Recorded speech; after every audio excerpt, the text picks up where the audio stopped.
My name is Rachel Morgan, and for 8 years, I've been financially supporting my parents while they complained I never helped the family. The pattern started small. Mom called when I was 24, fresh out of grad school with my first real job. "Honey, we're a bit short on the electric bill this month. Could you help with $150? I sent $150. It was never just that month. By year 2, I was covering their utilities, $380 monthly. By year 3, I'd added their car insurance, $240 monthly. By year 4, their property taxes were behind and I paid the $8,400 bill. By year 8, now at age 32, I'd sent my parents $427,000 over 8 years. Mortgage assistance when dad's consulting work dried up. Medical bills when mom needed surgery. Car repairs. Home repairs. Emergency after emergency after emergency. I documented everything. Every wire transfer. Every check. Every Venmo payment. Spreadsheets color-coded by category with running totals and dates. $427,000 in 8 years. They never said thank you. Not once. Instead, at every family gathering, mom would sigh and say things like, "We've sacrificed so much for our children. We gave Rachel everything. Sometimes I wish she understood what we went through." Dad would add, "Your mother and I worked ourselves to the bone. We put you through college. We gave up our dreams so you could have yours." And I'd sit there having just sent them $3,200 that week and say nothing. Because I was conducting an experiment. I wanted to see if they'd ever acknowledge what I was doing. If gratitude would eventually overcome their need to be seen as martyrs. 8 years. They never acknowledged it once. What they also didn't know, while I was sending them $427,000, they were stealing an additional $189,000 from me through credit card fraud. Cards opened in my name. Forged signatures. My credit destroyed while they bought furniture, took vacations, and remodeled their kitchen with money I never authorized. I discovered the fraud 2 months ago. I hired a forensic accountant who spent 6 weeks documenting everything. And I planned my confrontation carefully. Christmas dinner. When they'd have an audience. When they'd feel safe making their usual speeches about sacrifice and ungrateful children. That's when I'd show them the truth. I grew up in suburban Chicago, the only child of 2 people who saw parenthood as an endless sacrifice worthy of eternal gratitude. My father, Thomas Morgan, worked in sales, or tried to. He'd had 6 different jobs by the time I graduated high school, always claiming his employers didn't appreciate his talents. My mother, Linda, was a stay-at-home mom who treated raising 1 child as if she'd personally ended world hunger. "I gave up my career for you," she'd say, though she'd never actually had a career. She'd worked retail for 2 years before I was born. They lived beyond their means my entire childhood. Big house with a struggling mortgage. New cars every 3 years on loans they couldn't afford. Vacations charged to credit cards they never paid off. By the time I left for college, they had $140,000 in credit card debt. But they blamed circumstances. Bad luck. The economy. Unfair employers. Never their own spending. "We spent everything on you," Mom would say when I questioned their finances. Private school. Dance lessons. College prep courses. Everything we had went to giving you opportunities. Except it didn't. I went to public school. I never took dance lessons. I did community college for 2 years before transferring to state school on scholarships I earned myself. But they rewrote history to cast themselves as martyrs. I worked 3 jobs through college. I graduated with a degree in data analytics and a job offer from a major consulting firm for $72,000 a year. Mom's reaction, "That's nice, honey. I hope you remember that we made all of this possible." Dads, don't forget who supported you while you were in school. They'd supported me by letting me live at home for 2 years of community college, during which I'd paid them $400 monthly rent and bought my own food. I moved to Chicago for my job, got a modest apartment, and started saving aggressively. I lived on $2,500 monthly and invested the rest. That's when the request started. "Honey, the water heater broke. Can you help with $800? Dad's car needs new transmission. Just $1,200. The property taxes are due and we're short. Could you cover $4,200 this year?" I helped every time. Because they were my parents. Because I was succeeding and they were struggling. Because that's what family does. But the requests never came with gratitude. They came with expectation. With entitlement. With reminders that I owed them for my existence. By age 27, I'd been promoted twice. My salary hit $135,000. I bought investment properties. I built a stock portfolio worth $480,000. My net worth crossed $1 million by age 30. But I still drove a used Honda. Still lived in that modest apartment. Still brought lunch to work. Because I was supporting two households. Mine and my parents. At family gatherings, the guilt trips intensified. "Your father and I never travel anymore," Mom would announce. "We spent all our money on Rachel's education. We have nothing left for ourselves." "Some children take care of their aging parents," Dad would say loudly. "But we're fortunate Rachel has her career. We're so proud. Even if it means we sacrifice in our golden years." I'd sent them $4,800 that month. But I said nothing. I documented everything. I waited. 8 years of waiting. Then 2 months ago, my credit card company flagged my account for suspicious activity. "Ms. Morgan, we're seeing charges that seem unusual. A $4,800 purchase at Ashley Furniture in Naperville. A $3,200 transaction at a travel agency. Do these look familiar?" "No. These are on a Capital One card in your name. Are you aware of this account?" "I don't have a Capital One card." That's when I discovered the fraud. 3 credit cards in my name I didn't open. Total balance, $67,000. I called a forensic accountant named David Richardson who specialized in family fraud cases. "This is systematic," David said after reviewing my credit report. "Someone with access to your personal information has been opening accounts and making purchases for years." "How much total?" "I'll need 6 weeks to trace everything. But preliminarily, I'm seeing evidence of $150,000 to $200,000 in fraudulent debt." He came back with the final report 2 weeks ago. Total fraudulent debt in my name, $189,000. All of it traceable to my parents. The cards had been shipped to their address. The purchases were at stores near their house. The payment history showed they'd been making minimum payments using money I'd sent them for emergencies.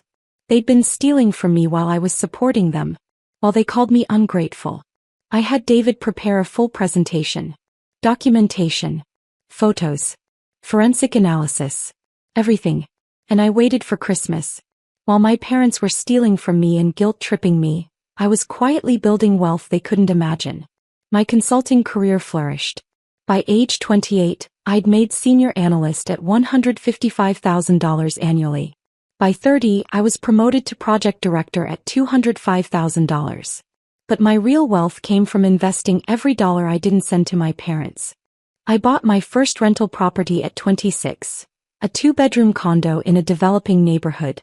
$40,000 down, $1,600 monthly rent against a $1,100 mortgage. Positive cash flow of $500 monthly. I bought a second property at 28. A third at 29. By 32, I owned 5 rental properties with $680,000 in equity and $2,800 in monthly cash flow. My stock portfolio had grown to $920,000 through aggressive saving and smart investing. Total net worth, $1.8 million. But my parents had no idea. They thought I was a mid-level consultant making decent money, living modestly with no major assets. They had no idea I'd built wealth that dwarfed anything they'd ever have, while simultaneously funding their lifestyle. At Thanksgiving last year, Mom had sighed dramatically. "I just wish Rachel understood what real sacrifice looks like. She's so focused on her career. So focused on herself." "We never put ourselves first," Dad agreed. "Everything we did was for her. But some children never learn to give back." I'd sent them $5,200 that week for their furnace replacement. But I smiled and said nothing. Because I was waiting for Christmas. For the perfect moment. For the confrontation I'd been planning for 2 months. Christmas dinner was at my parents' house in Naperville. The guest list included Mom, Dad, my Aunt Carol, Uncle Stephen, and my 2 cousins. I arrived at 4 o'clock carrying wine and a homemade dessert. Mom greeted me with her usual air kiss. "Rachel. So glad you could take time from your busy career to join us. Wouldn't miss it, Mom." Dinner was served at 6. Turkey, stuffing, all the traditional sides. Small talk about weather and neighborhood gossip. Then, as dessert was being served, Mom cleared her throat. I want to say something before we finish tonight. Everyone turned to her. Your father and I have been reflecting on this past year. On our lives. On what we've sacrificed. Here we go, I thought. We gave Rachel everything, Mom continued, her voice getting emotional. Private education. Public school, Mom. Expensive activities. I paid for my own activities. College tuition. I had scholarships and worked 3 jobs. Mom's face flushed. Rachel, please. I'm trying to make a point. What's your point? My point is that your father and I sacrificed everything for you. We gave up our dreams.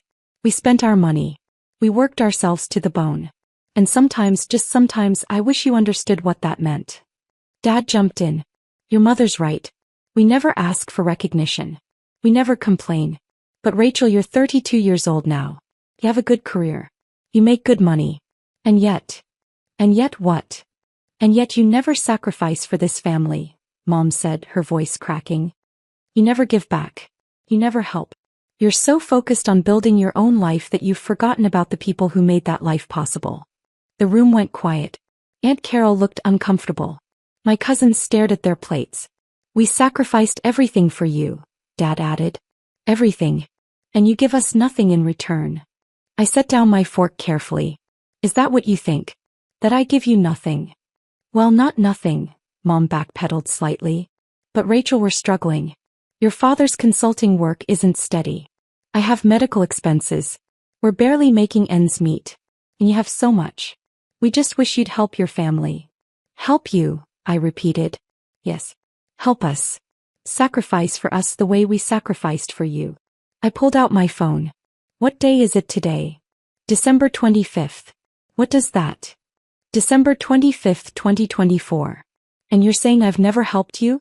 Never sacrificed for you. That's what we're saying. I stood up. I need to get something from my car. I'll be right back. I walked out to my car and retrieved my briefcase. The one I'd packed specifically for this moment. When I returned, I also had David Richardson with me. He'd been waiting in his car as planned. Everyone, this is David Richardson, I said. He's a forensic accountant I hired 2 months ago. David has some information to share about family sacrifice. Mom's face went pale. Rachel, what is this? This is the truth, Mom. Something this family seems to have trouble with. David set his briefcase on the dining table and pulled out a folder. Good evening, everyone. I apologize for the intrusion on Christmas, but Ms. Morgan asked me to present these findings in a family setting. He opened the first folder and pulled out a bound report.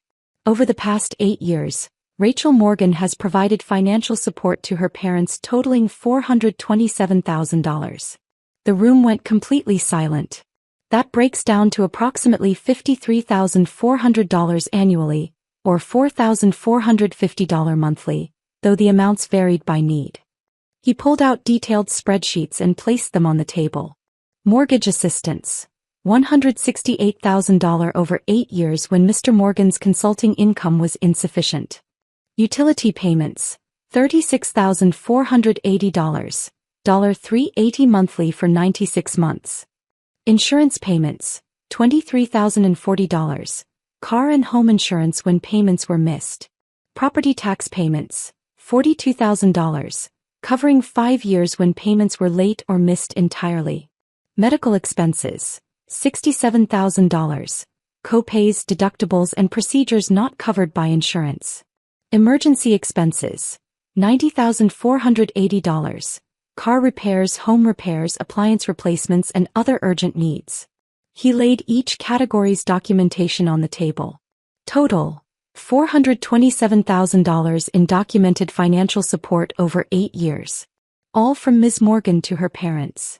Aunt Carol's mouth was hanging open. My cousins looked stunned. Mom found her voice. We didn't ask for all that. Actually, you did, I said quietly. I have 8 years of text messages and emails. Every request. Every emergency. Every guilt trip about how you sacrificed for me. David continued. Now the second part of my findings. He opened another folder. This one was thicker. While Ms. Morgan was providing $427,000 in support, her parents were simultaneously committing identity theft and credit card fraud. Dad started to stand. Now wait just a... Sit down, Mr. Morgan. These are federal crimes we're discussing. Dad sat. David pulled out credit card statements. 3 credit cards opened in Rachel Morgan's name without her authorization. Capital One, Chase and Discover. Total fraudulent charges, $67,000. 4 personal loans from online lenders using Rachel's information, $52,000. Unauthorized charges on Rachel's legitimate credit cards, cards that were reported stolen but had been taken by Mr. and Mrs. Morgan, $48,000. Forged checks on Rachel's checking account, $22,000. He spread the evidence across the table like a prosecutor presenting a case. Total fraudulent debt incurred in Rachel's name, $189,000. He pulled out photos next. Security camera footage from stores. My parents making purchases with cards in my name. This is Mr. Morgan at Ashley Furniture, charging $4,800 to a Capital One card in Rachel's name. This is Mrs. Morgan at a travel agency, booking a $3,200 cruise using a Chase card in Rachel's name. This is both of them at Home Depot, spending $6,400 on kitchen renovation materials using Rachel's credit. Photo after photo. Evidence after evidence. Combined total, David concluded, Rachel provided $427,000 in legitimate support while her parents stole an additional $189,000 through fraud. That's $616,000 over 8 years. The silence in the room was crushing. David pulled out one more document. I've filed a report with the FBI's Financial Crimes Division. The case is currently under review for federal prosecution. Wire fraud, identity theft, bank fraud. The potential sentences range from 15 to 30 years in federal prison. Mom started crying. Dad's face had gone gray. Rachel, Mom sobbed. Please. We can explain. We were desperate. We didn't mean. You didn't mean to steal $189,000 from your daughter while she was voluntarily giving you $427,000? I asked. What exactly didn't you mean? We were going to pay it back. With what money? The money I was sending you? You've been using my support payments to make minimum payments on credit cards you fraudulently opened in my name. Dad found his voice. You're really going to send your own parents to prison? I'm going to let the FBI decide whether to prosecute. But yes, if it comes to that, I'll testify. But we're your parents. Mom cried. We raised you. We gave you life. And I gave you $427,000. Which apparently wasn't enough. I picked up my briefcase. You wanted to talk about sacrifice? About giving back? I gave you over $600,000 when you count the stolen money. I sacrificed 8 years of savings, investments, and financial security to keep you afloat. And you never once said thank you. Instead, you sat at family dinners and told everyone I never help. That I never sacrifice. That I only care about myself. We didn't know how much you were giving, Dad said weakly. You knew exactly how much. You deposited every check. You cashed every Venmo payment. You just convinced yourselves it was owed to you. That you deserved it because you were parents. Aunt Carol finally spoke. Linda Thomas, is this true? All of it. Mom couldn't look at her. My God, Aunt Carol whispered. How could you? We were desperate, Dad said. We made mistakes. We can make this right. How? I asked. By paying me back? You owe me $616,000. Where will you get that money? Silence. That's what I thought. The FBI contacted my parents 3 days after Christmas. Special Agent Mitchell and Special Agent Torres arrived at their house to interview them about the fraud charges. My parents called me immediately afterward, panicking. I didn't answer. They called 7 more times. I declined each one. Finally, Dad sent a text. The FBI was here. They have evidence of everything. Please call us. We need to talk about this. I texted back. All communication should go through your attorney. They hired a criminal defense lawyer who contacted David Richardson within a week. The situation was simple. My parents were facing multiple federal felony charges. Wire fraud. Identity theft. Bank fraud. The U.S. attorney was prepared to seek 15 to 25 years in prison, unless I was willing to work out a deal. Ms. Morgan, their attorney called me directly. Your parents understand they were wrong. They're prepared to make full restitution and accept consequences. But they're asking for mercy. They're asking you not to pursue the maximum prosecution. What are you proposing? Guilty pleas to reduce charges. Probation instead of prison time. Full restitution paid over time. Your parents would sign confessions, enter payment plans, and do whatever you require. How would they pay back $616,000? They'd sell the house. They'd both get full-time jobs. They'd make monthly payments for as long as it takes. I thought about my parents in federal prison. 20 years behind bars. Missing the rest of their lives. Part of me thought they deserved it. But a larger part of me just wanted them to understand what they'd done.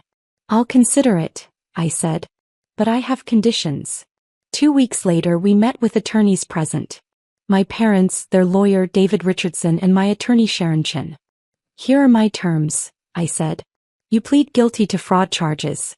Federal charges with reduced sentencing recommendations. 5 years probation instead of prison. Both parents nodded eagerly. You sell the house. The equity after paying off your mortgage is approximately $180,000. That money goes directly to me as partial restitution. But where will we live? Mom asked. You'll rent. Like millions of people do. You'll downsize. You'll live within your means for the first time in your lives. Okay, Dad said quietly. Second, you both get full-time jobs. Real jobs with steady paychecks. You work until you can make meaningful payments on the debt. We're 64 years old. Then you'll work until you're 74 if that's what it takes. You committed federal crimes. You're lucky I'm not letting you go to prison. They nodded. Third, you enter a payment plan. After selling the house, you owe me $436,000. You'll pay $2,500 monthly for the next 15 years. If you miss a payment, the plea deal is void and I proceed with full federal prosecution. We can do that, Dad said. Fourth, you write a letter to every family member who was at Christmas dinner. You explain what you did. The theft. The lies. The guilt trips while you were stealing from me. You tell them the truth about who provided what in this family. Mom's face crumpled. That's so humiliating. Good. You humiliated me for 8 years. Now it's your turn. We'll do it, Dad said firmly. And fifth, this is non-negotiable. You go to therapy. Financial therapy. You learn why you spent beyond your means. Why you felt entitled to my money. Why you lied about sacrifice while taking everything I gave you. You do the work to understand what you did wrong. We will, Mom said.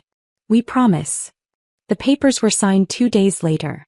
My parents sold their house within 3 weeks. The $180,000 in proceeds reduced their debt to $436,000. They moved into a 2-bedroom apartment in Aurora. Rent, $1,400 monthly. Dad got a job at Costco.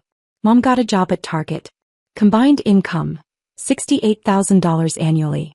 After taxes, rent, and basic expenses, they had exactly $2,500 monthly to pay me back. Not a dollar more for extras. No restaurants. No vacations. No new furniture. The first payment arrived on time. So did the second. And the third. 15 years of payments ahead of them. The letters to family members went out 1 week after the plea deal. Aunt Carol called me crying. Rachel, I had no idea. All those years they were taking from you while complaining you weren't helping. I'm so sorry we believed them. It's okay, I said. They were convincing. You're so much more generous than they deserved. Maybe. But I didn't want to become bitter. I wanted them to face the truth and make it right. 3 months after the plea deal, Mom sent me a text. We finished our first month of financial therapy. Our therapist says we have entitlement mentality and victim complex. He's right. We're working on it. Thank you for not giving up on us. I didn't respond immediately. But later that week I texted back, I'm glad you're doing the work. 6 months in, Dad called me. Rachel, can we meet for coffee? No expectations. Just coffee. We met at a Starbucks near my apartment. They looked different. Older, yes. But also humbler. Dad wore a Costco employee vest. Mom's manicure was gone, her hair simply styled. Thank you for meeting us, Dad said. What did you want to talk about? We wanted to apologize. In person. Not because we have to. Because we need to. Mom's eyes were red. We spent your entire life telling you that you owed us. That we sacrificed for you. That you should be grateful. But the truth is you sacrificed for us. You gave us everything and we never even said thank you. We were so focused on being victims, Dad added. On being martyrs. On maintaining the story that we'd given up everything for you. We couldn't see what you were actually doing. Because acknowledging it meant admitting we needed you, Mom said. And we wanted to be the strong ones. The parents. The ones who sacrifice. Working at Target has been humbling, she continued. Standing on my feet for 8 hours taking orders from managers half my age living paycheck to paycheck. This is what real sacrifice looks like. And you were doing this for us, sacrificing your financial future, while we stole from you. We don't expect forgiveness, Dad said. We just wanted you to know that we finally understand. We finally see what you did. And we're sorry we were blind for so long. I sat with that for a moment. Thank you for saying that. Can we rebuild? Mom asked. Not right away. We know trust takes time. But eventually, I agreed. If you keep doing the work. We will, they both said. 18 months after Christmas dinner, my parents have made every payment on time. They've attended therapy weekly. They've lived within their means. They've worked their jobs without complaint. We have coffee once a month now. The conversations are different, real, honest, without the performance of martyrdom. Last week, Dad told me they'd saved $3,000 in an emergency fund. It's the first time we've had savings in 30 years. That's great, Dad. It feels good. Knowing we earned it. Knowing it's ours because we worked for it, not because someone gave it to us or we stole it. Mom added, our therapist says we're making progress. We're learning to separate our worth from our financial status. Learning that being parents doesn't entitle us to our children's money. I'm proud of you, I said. And I meant it. They still owe me $391,000. 13 more years of payments. But they're doing the work. They're changing. They're becoming people I can respect. And that's worth more than the money. Because this was never really about the $616,000. It was about seeing the truth. About acknowledging reality. About understanding that real sacrifice isn't a weapon you use to guilt people. It's something you give freely out of love. My parents sacrificed their comfortable lies. They sacrificed their victim narrative. They sacrificed their pride. And in doing so they finally learned what sacrifice actually means.